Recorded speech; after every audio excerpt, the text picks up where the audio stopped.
वहाँ के पुजारी जी बड़ा अच्छा बोले, वहाँ एक ऐसी सिल रखी है, आज भी उसमें से 5000 पुरानी ही आवाज आती है।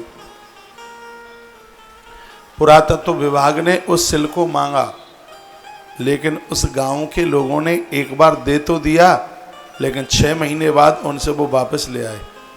झगड़ा करके पूरा गांव पहुंच गया था, कहा हमें हमारी सिल दो। पता नहीं आपने वो बजा करके देखी थी कि नहीं। हाँ, मुखराई में वो सिल आज भी है, ऊपर वो सिल बट्टा रखा हुआ है। पुरातत्व विभाग ले गया था इसको, खोज करी, उसी समय की थी, 5000 साल पुरानी। लेकिन गांव के लोग बड़े परेशान होने लगे थे। यही है सर, यही है। हाँ हाँ, यही आप देख रहे हैं। तो 6 महीने के बाद में इसको वापस ले आए वहां से। ये आप वहीं की मुखराई की तस्वीरें आप देख रहे हैं।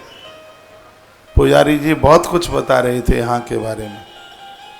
कहा देवर्षि नारद जी यहाँ पर खुद चल करके आए।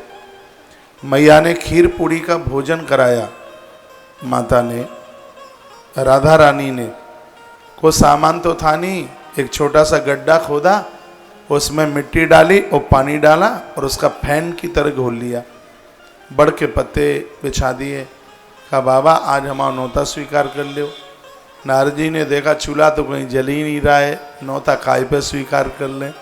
कहा बाबा सगरी व्यवस्था है, जाएंगी बैठो तो सही। और भी व्रत की गोपियाँ थीं, बाबा जी को मिट्टी का ही घोल बना करके परोसा, पत्ते पर पहुँचते ही बढ़िया सी खीर पूड़ी का रूप धारण कर लिया। देवर्षि नारद जी ब्रज से बहुत स्नेह प्रेम करते हैं, बहुत ज़्यादा। इस जगह पर पहुंचना हुआ है, कल बहुत आनंद आया। यहाँ बड़ा अद्भुत कुंड भी है। हाँ, ये आप देख रहे हैं प्राचीन मंदिर मुखराई। और कीर्ति कुमारी का ये पियर है। और यहाँ राधा रानी की नानी का भी एक मंदिर बना हुआ है। राधा रानी की नानी ननिहाल है। अब ननिहाल में नानी तो होनी ही चाहिए।